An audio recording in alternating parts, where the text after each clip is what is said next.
Yun lang. Feeling going up against a team that you played for nearly a decade. Siyempre ako, masaya ako na nakalaban ko sila, na nasa Northport ako. Nag-pro ka naman as a player.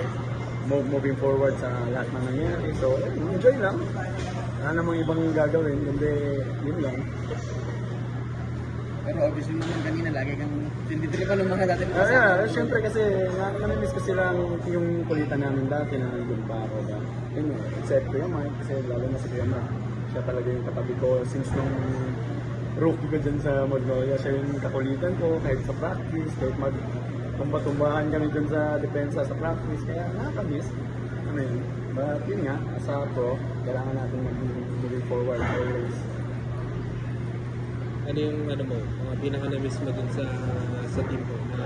Siyempre yung buong team, lalo na sila Coach Tito, mga coaches, mga players, yung matagal ko na kasama. So, siyempre yung mga banding, yung mga kulitan sa practice, yung mga nakakamisahan nila eh. So yun, very good lang. At least masaya ako na nakakalaban ko sila sa court.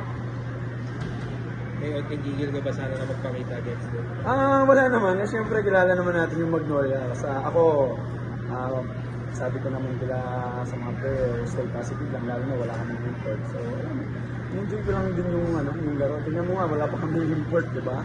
Nakadikit pa kami sa nila. So, yun lang, ganun talaga yung laro.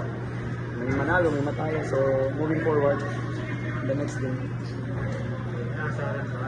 Wala naman. Si Kuya Mark lang inaano kasi hindi siya makashoot eh.